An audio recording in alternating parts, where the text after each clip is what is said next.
Si hablamos de piedras en el zapato del Imperio Romano, yo creo que la más grande y la que todos nos viene a la cabeza es la de Aníbal. Aníbal demostró en Roma que podía hacer sangrar a sus legiones sin parar. Y es lo que vamos a repasar en este capítulo extraído de nuestro podcast, donde echamos un vistazo a las batallas más importantes del general cartaginés en suelo romano.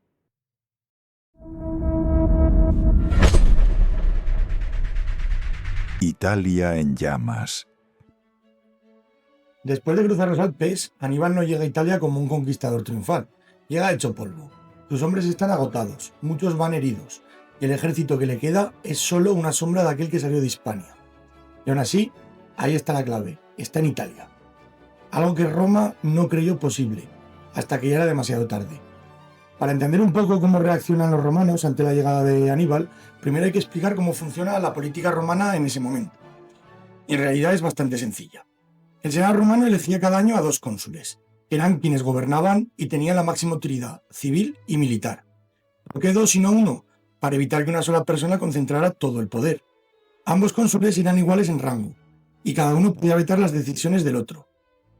En el año 218 a.C., los 2 cónsules eran Publio Cornelio Escipión, y matizo lo de padre, porque más adelante su hijo será clave en esta historia, y Tiberio Sempronio Longo.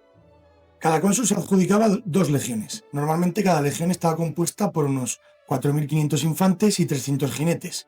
Así que hablamos de ejércitos de alrededor de 9.000 infantes y unos 600.000 hombres de caballería contando apoyos. Sempronio toma sus 2 legiones y se las lleva a Sicilia, con idea de atacar Cartago directamente en África. Publio, sin embargo, envía la mayor parte de sus tropas a Hispania, bajo el mando de su hermano Ceneo, para cortar las vías de aprovisionamiento del ejército púnico. Él mismo marcha sobre el norte de Italia, para hacerse con las legiones que ya estaban allí luchando contra los galos, y manda llamar a su hijo, Publio Cornelio Escipión, para que se reúna con él. Nos movemos ahora con Escipión padre, que se encuentra en la franja al sur del río Tesino, cuando su hijo llega desde Roma. Le da el mando de una turma romana, un pequeño destacamento de unos 30 jinetes. Al día siguiente, Aníbal también se pone en marcha. No lo hace a ciegas. Sabe que los romanos están cerca y quiere medirlos. No busca una batalla decisiva, solo tomarles el pulso. Envía al frente a lo mejor que tiene en ese momento, su caballería. Jinetes cartagineses pesados en el centro y en los flancos los númidas, rápidos, imprevisibles y letales. Cuando los exploradores le avisan de que una fuerza romana se aproxima, Aníbal sonríe. Es justo lo que él esperaba. El encuentro se produce cerca del río Tesino. Lo que para los romanos es una simple avanzadilla, para Aníbal es una oportunidad perfecta. Ve la formación romana y lo entiende al instante. Caballería pesada poco flexible y vélites expuestos delante. Un error. Aníbal da la orden.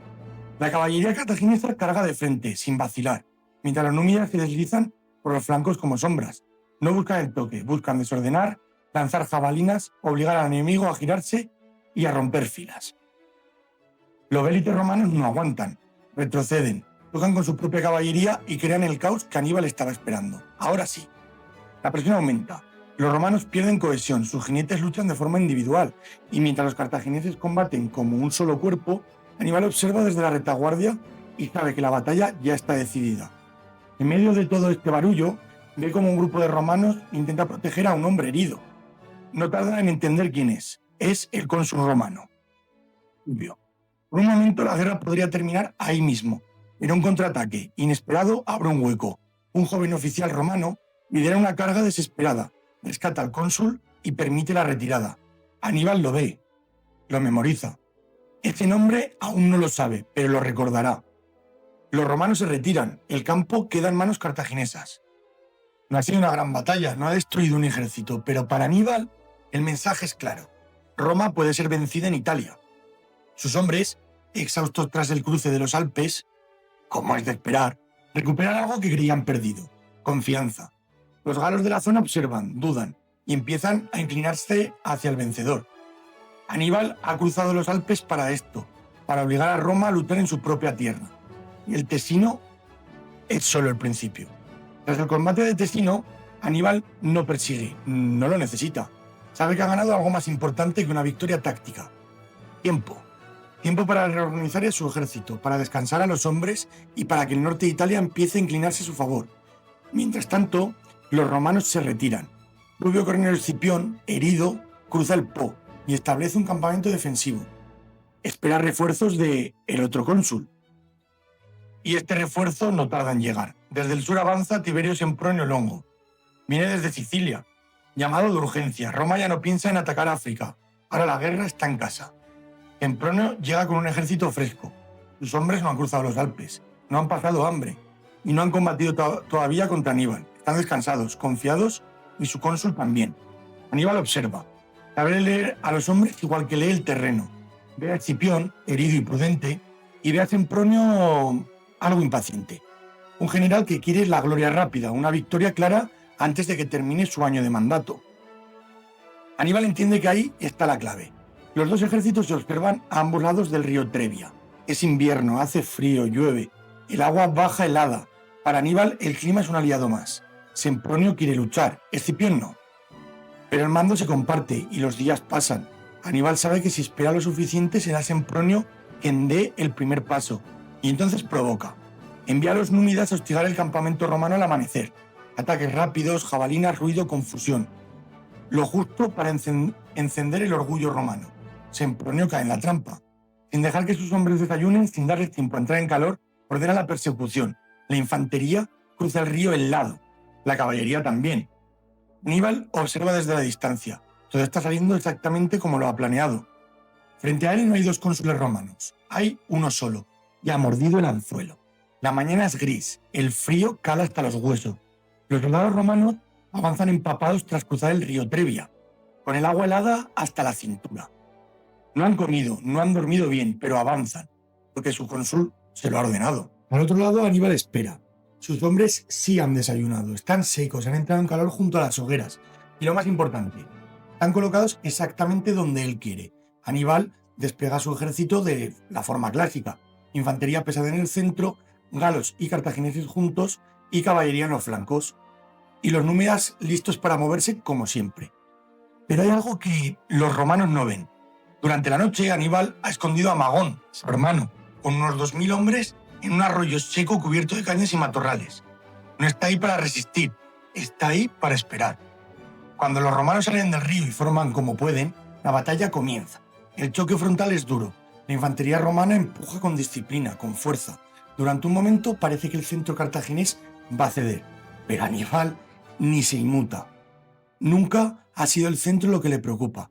En los flancos, la historia es distinta. La caballería cartaginesa es superior, más numerosa y más experimentada. Poco a poco va empujando a la romana hacia atrás. Los númidas hacen su trabajo, hostigan, provocan y desordenan. Y entonces llega el momento. Aníbal, bajando el brazo, da la señal. Desde la retaguardia romana, Magón ataca. No es una carga frontal, es un golpe seco, inesperado y directo al corazón del ejército romano. Los romanos se dan la vuelta, las líneas se rompen, el pánico empieza a extenderse. Ahora sí, Aníbal aprieta. La caballería cartaginesa cierra el cerco por los flancos. El centro romano queda atrapado, rodeado. Frío, cansancio, confusión, todo juega a favor de Cartago. Solo una parte del ejército romano consigue abrirse paso y escapar. El resto huye, se dispersa o cae en el campo de batalla. Cuando termina el combate, el mensaje es claro. Aníbal ha derrotado un ejército consular romano, en campo abierto, en Italia, en pleno invierno. No es solo una victoria, es una demostración. Los galos ahora ya no dudan, se unen a Aníbal sin dudarlo. Su ejército crece, Roma en cambio empieza a entender que esta guerra no se parece a ninguna otra. Aníbal, un tío que ha cruzado los Alpes, ha sobrevivido y ahora ha vencido. Y lo peor para Roma es que esto no ha hecho nada más que empezar. Tras la victoria de Trebia, Aníbal no persigue al resto del ejército romano. No lo necesita. Roma se está derrotando ella sola. En la ciudad, el año consular toca su fin. Tiberio Sempronio Longo regresa tras una campaña fallida, y Pluvio, herido desde el Tesino, queda fuera de combate. Su herida es grave, ya no puede dirigir ejércitos. Para Aníbal, esto es una ventaja clave. Roma cambia de generales, pero él sigue siendo el mismo. Llega el año 217 a.C. Roma nombra dos nuevos cónsules, Cayo Flaminio y Cneo Servilio Gemino. 2 ejércitos, 4 legiones romanas. Si se unen a Aníbal, estará en problemas, así que decide moverse primero. Cruza los Apeninos y se adentra en un terreno que ningún general sensato elegiría, las marismas del río Arno. Durante días, su ejército avanza con el agua hasta la cintura. No hay caminos, no hay descanso. Hombres y animales mueren agotados. En esa marcha infernal, Aníbal pierde un ojo, una infección agravada por el frío, la humedad y la falta de sueño. Los médicos le advierten, debe detenerse, dar media vuelta, o correr el riesgo de quedar completamente ciego. Pero Aníbal se niega rotundamente. No se detiene, no puede. Sigue avanzando, montando sobre el único elefante que le queda, guiando al ejército en silencio con medio rostro cubierto y una mirada fija al frente. Y cuando un ejército ve algo así en su general, esa convicción, esa resistencia, esa negativa absoluta a rendirse, no ve solo a un comandante, ve a alguien dispuesto a pagar el mismo precio que ellos. Y no sé a ti, pero a mí eso no me inspira miedo, me inspira admiración y sobre todo lealtad. Cuando sale de las marismas, Aníbal está destrozado, pero otra vez ha aparecido donde Roma no lo esperaba, claro. Empieza a devastar Etruria, el corazón del territorio romano, no por saqueo, sino para provocar. Flaminio cae en la trampa. En lugar de esperar a su colega Servilio, decide perseguir a Aníbal. Quiere enfrentarlo, quiere una victoria rápida. Aníbal lo ve claro. Durante días se deja ver, quema campos, ataca aliados romanos, marca el camino y Flaminio lo va siguiendo. En un momento dado, Aníbal podría presentar batalla, pero no lo hace. Sabe que Servilio está cerca y no piensa enfrentarse a 4 legiones romanas juntas. Así que se retira. No es una huida, es cálculo. Busca un lugar donde solo uno de los ejércitos romanos pueda alcanzarle, y lo encuentra junto al lago Trasimeno. Un camino estrecho, con el lago a un lado y las colinas boscosas al otro. Un sitio donde un ejército no puede desplegar. Una trampa perfecta. Durante la noche, Aníbal coloca a sus tropas en silencio. La infantería pesada se esconde en las colinas. La caballería cierra la salida del valle. Y los númenes esperan para empujar al enemigo hacia adelante. Al amanecer, una niebla espesa cubre el lago. Y nuestro cónsul, cabreado como una mona, Flaminio, no espera. Su ejército entra en el desfiladero en columna, estirado, sin espacio para formar, cuando la mayor parte está dentro. Aníbal da la orden. El ataque es total. Desde las colinas, desde la retaguardia, desde los flancos, los romanos no llegan a formar. Muchos mueren sin entender qué narices está pasando. Otros caen al lago y se ahogan bajo el peso de su armadura. Es una muerte que para mi gusto no me gustaría tener. Flaminio intenta reagrupar, pero es imposible. En medio del caos, el cónsul romano muere. En pocas horas, un ejército consular romano entero deja de existir. Aníbal observa el campo cubierto de cuerpos. No celebra, es que no hace falta. Ha derrotado a Roma ya 3 veces seguidas en Italia, y lo ha hecho sin permitirle luchar en sus propios términos. Trasimeno no es solo una victoria, es una lección. Y Roma por primera vez entiende que para vencer a Aníbal no basta con tener más hombres.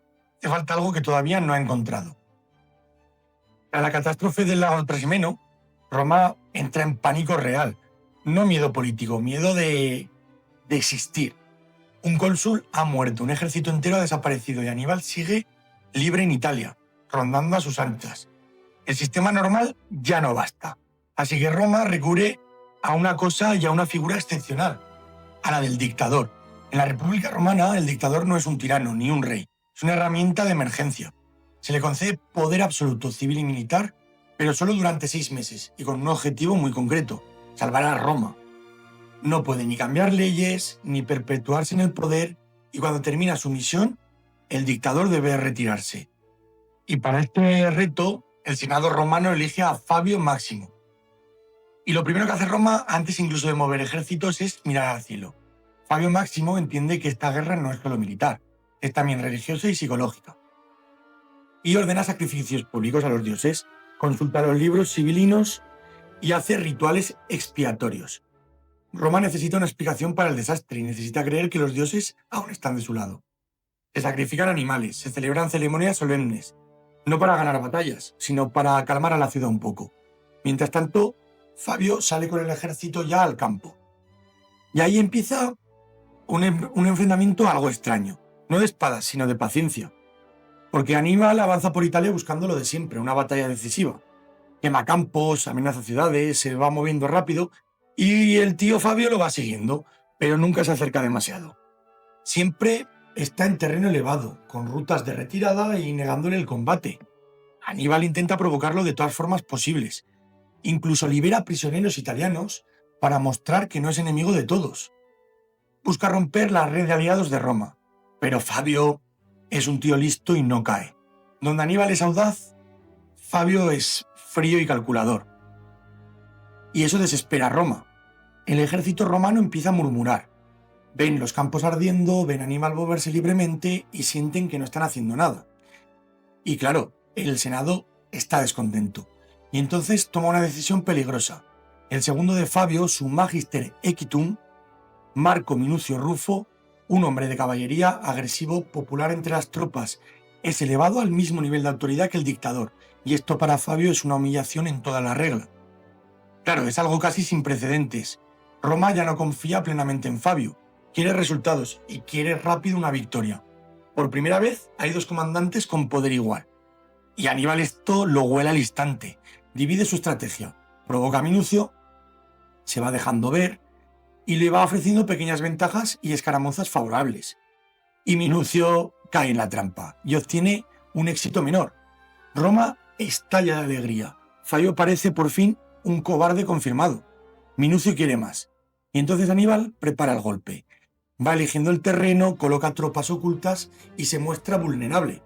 Minucio ataca y esta vez casi pierde a todo el ejército. Solo la intervención rápida de Fabio, que acude con sus tropas y cubre la retirada, evita una nueva catástrofe. Minucio lo entiende, renuncia al poder igualitario y vuelve a ponerse bajo el mando de Fabio. Bueno, por lo menos supo retirarse a tiempo. Roma aprende por un momento la lección, pero el mandato de Fabio termina sin grandes victorias, pero con algo mucho más valioso. Roma sigue en pie. Aníbal no ha sido derrotado, pero tampoco ha podido destruir a Roma. Fabio deja el cargo sabiendo que ha hecho lo correcto, aunque casi nadie se lo agradezca. Y Roma, cansada de esperar, tomará pronto otra decisión. Una que la llevará directamente al choque más famoso de toda la Segunda Guerra Púnica y una de las mejores batallas de la historia, para mi gusto.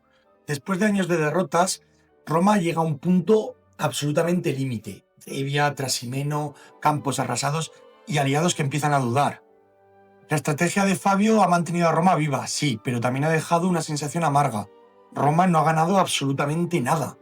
Y Roma no sabe vivir sin ganar. Así que cuando termina su mandato, el Senado toma una decisión radical. Si Aníbal no puede ser vencido con prudencia, lo será con fuerza bruta. Roma reúne el mayor ejército que ha puesto jamás en el campo hasta ese momento. 8 legiones romanas, el doble de lo habitual, más los contingentes aliados. En total, más de 80.000 infantes y unos 6.000 jinetes. Es una masa humana impresionante, padres e hijos juntos, veteranos y reclutas, hombres convencidos de que nadie puede resistir algo así. Al mando están 2 nuevos cónsules, Lucio Milanio Paulo, prudente, consciente del peligro, y Cayo Terrencio Varrón, impulsivo, convencido de que Aníbal solo necesita un golpe directo para caer. Aníbal los espera en Canae, una llanura abierta en Apulia, cerca del río Aufidus. No es un lugar mítico, es un sitio práctico, ahí hay grano y agua. Y tiene espacio para maniobrar con el ejército. Aníbal tiene bastantes menos hombres, unos 40.000 infantes y alrededor de 10.000 jinetes. Pero sus tropas son curtidas y llevan años luchando juntas. Y lo más importante, confían ciegamente en su general, porque les ha llevado ahí contra toda lógica. Y encima han sobrevivido. Cuando Aníbal observa el despliegue romano, no se impresiona para nada. Ve otra cosa, exceso de confianza. Coloca a su ejército de una forma bastante extraña. En el centro pone a los galos y a los hispanos, formando una línea que sobresale hacia adelante, como un arco tenso. Y en los flancos, más atrás, coloca a sus mejores tropas africanas, disciplinadas y silenciosas. En los extremos, su joya, la caballería, muy superior a la romana. El día es caluroso, el viento levanta polvo desde la llanura, y Aníbal se coloca de forma que ese polvo vaya directo al rostro de los romanos. Cuando empieza la batalla, Roma avanza como una avalancha, no buscan maniobrar, buscan aplastar. El centro romano empuja con fuerza brutal, y los cartagineses empiezan a ceder. Muchos romanos creen que ya está, que el plan ha funcionado.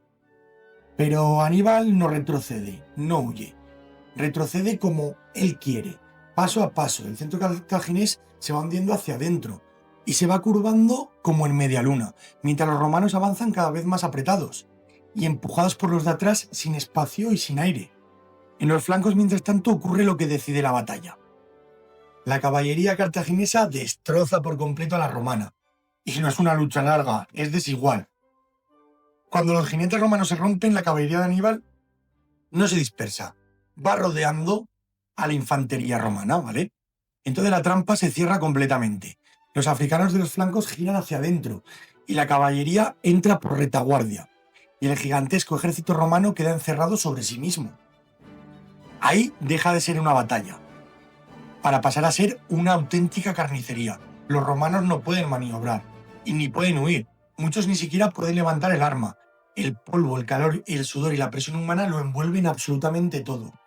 Los hombres mueren de pie, aplastados, asfixiados y atravesados por lanzas y por espadas sin saber de dónde vienen los malditos golpes. Durante horas la matanza continúa. Esto parece la matanza de Texas. Cuando termina, más de 50.000 romanos yacen muertos en el suelo. Y entre ellos el cónsul Lucio Emiliano Paulo. El resto huye como puede. Aníbal no celebra, no grita, simplemente sigue observando. Ha hecho algo que nadie ha logrado jamás: destruir el corazón militar de Roma en una sola batalla. Cannae no solo es una derrota, es un trauma que Roma recordará durante toda su historia. Y aún así, Roma no se rinde. A esas alturas, Aníbal ya no es solo un general enemigo para Roma, es una maldita obsesión. Ha derrotado a ejércitos más grandes, ha humillado a cónsules, ha obligado a Roma a cambiar sus propias reglas y a nombrar dictadores. Ha cruzado montañas que parecían imposibles, pantanos, fronteras que ningún comandante había osado atravesar, y lo ha hecho sin perder el control de su ejército, manteniendo la lealtad de los hombres de culturas, lenguas y orígenes distintos. Aníbal no manda a base de miedo, manda porque sus hombres creen en él, como para no creer, la verdad, porque los ha llevado al límite y siempre ha salido con ellos al otro lado. Después de Cana, ya no es un rival invasor en Italia, es el general que ha demostrado que Roma puede sangrar, y que puede sangrar